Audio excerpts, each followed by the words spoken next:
गिबियावनो दिनै मेट्रिक एग्जामनि रिजाल्ट लानो गोनां गासै फरायसुलिफोरनिसिम आंनिफ्राय बेस्ट अफ लाक जासिहरग्रोबाय। नोंथांमोना दिनै आङो मेट्रिक परिखानि रिजाल्टखौ मोनसे एप्लिकेशननि गेजेरजों बोरैहाय इजिलि गावनि एन्ड्रइड मबाइलजोंनो नायनो हायो बेनि थाखाय नोंथांमोना मोनसे भिडिअ लानानै फैदों। नोंथांमोना बे भिडिअआव मिथिनानै मोनगोन मोनसे एप्लिकेशननि गेजेरजों आरो माखासे वेबसाइटनि गेजेरजों नोंथांनि मेट्रिक एग्जामनि रिजाल्टखौ बोरैहाय इजिलि नायनो हागोन नोंथांनि मबाइलजोंनो 9 बाजिनाय लोगो लोगो दिनै 6 जुन 2020। नोंथांमोननि रिजाल्टखौ नायनो थाखाय जास्ट नोंथांनि एडमिट कार्डनि रुल आरो नम्बरखौ लाबानो जाबाय। दा बिनि उनाव नोंथाङा मोनसे एप्लिकेशननि गेजेरजों नायनो हागोन। नोंथाङा वेबसाइटनि गेजेरजों नायनो हागोन, नाथाय वेबसाइटनि गेजेरजों नायोब्ला एसे लेन्दी प्रसेस, बाट नोंथाङा इजिलि आरो गोरलैनो नोंथांनि रिजाल्टखौ मोनसे एप्लिकेशननि गेजेरजों नायनो हागोन। नोंथाङा मोनसे एप्लिकेशन डाउनलड खालामगोन नोंथांनि प्ले स्ट'रनिफ्राय। बे एपखौ डाउनलड खालामनो थाखाय नोंथांनि प्ले स्ट'रखौ अपेन खालामदो। नोंथांनि प्ले स्ट'रखौ अपेन खालामनायनि उनाव नोंथांनि प्ले स्ट'रनि सार्च बुटानाव नोंथाङा मोनसे एप्लिकेशन नाम लिरनानै सेबा रिजाल्ट्स 2020 बे एप्लिकेशनखौ सार्च बाराव सार्च खालामनानै डाउनलड खालामनानै ला। आं अलरेडि डाउनलड खालामखाबाय, डाउनलड खालामखानायखाय आंना अपेन ओंखारदो। नाथाय नोंथाङा अपेन खालामनाय लोगो नैबायदि दा जिहेतु 9 बाजियाखै, रिजाल्टखौ 9 बाजिनिफ्रायसो होगोन, बेनिखायनो नोंथाङा बे एप्लिकेशनखौ अपेन जानाय मोननाय नङा। दा जास्ट बियो एप्लिकेशननि गिबि अपेनिं इन्टारफेसाव बे लिरनाय दङ board of secondary education Assam HSLC AHM results 2020 to be continued today at 9 AM। 9 बाजिनिफ्रायसो जागोन बियो। नोंथाङा बे एप्लिकेशनखौ डाउनलड खालामनानै इजिलि नोंथांनि रिजाल्टखौ नायनो हागोन। नोंथाङा एप्लिकेशननि महरखौ नायना लानो हागोन। बियो नैबायदि जायो, नै बेबायदि एप्लिकेशननि इन्टारफेसा नुनाया बेबायदि। नोंथाङा बेखौ इजिलि 1 सेकेन्डनि गेजेरावनो, बारा MB नङा, बियो 5 पइन्ट सामथिं MBल'। नोंथाङा बेखौ इजिलि डाउनलड खालामना नोंथांनि रिजाल्टखौ इजिलि नायनो हागोन बिन्दास 9 बाजिनाय लोगो लोगो।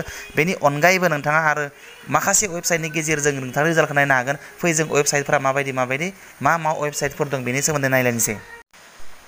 बेनो जाबाय वेबसाइटफोरनि लिस्ट। नोंथाङा बे जायखिजाया वेबसाइटनि गेजेरजों गासै 14टा वेबसाइट्सफोर दङ। बे वेबसाइटनि जायखिजाया वेबसाइटआव थांनानै नोंथांनि रिजाल्टखौ नायनो हागोन। जास्ट नोंथांनि एडमिट कार्ड आरो नोंथांनि एडमिट कार्डखौ लोगोआव लाब्लानो जाबाय।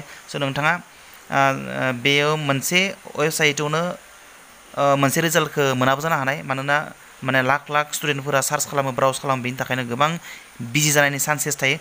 नोंथाङा मोनसेयाव 1 नाम्बाराव मोनाबा 2 नाम्बाराव मोनाबा 3 नाम्बाराव बेबायदिनो गासैबो 14टा वेबसाइटनि गेजेरजों सार्च खालामना नागिरबानो जाबाय। नोंथाङा बेयावनो बे वेबसाइटखौ अपेन खालामनाय लोगो लोगोनो रिजाल्ट्स नायनाय नुखागोन गिदिर हांखोजों। बेयाव थुनानै नोंथांनि एडमिटनि रुलार नाम्बारखौ सोना होयोब्लानो जाबाय। आं मोननैसो फरायनानै देखायनो नागिरदों। 1 नाम्बार वेबसाइटआ दङ, नोंथाङा www खौ लिरनांगोन, www.results.sebaonline.org। 2 नाम्बारा दङ www.resultsasam.nic.in। 3 नाम्बाराव दं www.indiaresults.com। गिबि से आरो 2 नाम्बाराव www खौ होनो बावगारलांदों बिसोरो, आं मोनसे नटिसनिफ्रायसो लादों नैबेखौ। 4 नाम्बाराव दं www.results.शिक्षा। 5 नाम्बाराव दं www.assam.शिक्षा। बेनिफ्राय 6 नाम्बाराव दं www.exam.etc. बेबायदि बायदि नोंथाङा जायखिजाया गुगोलाव थां, नङाबा डाइरेक्ट ब्राउजारनि सार्च बुटमाव URL सार्चआव थुनानै बा नैबे एड्रेसखौ लिरनानै नोंथांनि रिजाल्टखौ इजिलि नायनो हागोन। उइश इउ अल दा बेस्ट, सि इउ नेक्स्ट। नाथाय सोरबा एग्जामफ्रा फार्स्ट डिभिजन स्टार मोनोब्ला पार्टि जानो लिंहरबानो जाबाय, बावगारनाङा। सि इउ नेक्स्ट, पार्टिखौ आसा खालामदों। नैबे भिडिअखौ जाबाय, गोजोन्थों, सि इउ नेक्स्ट, बाय।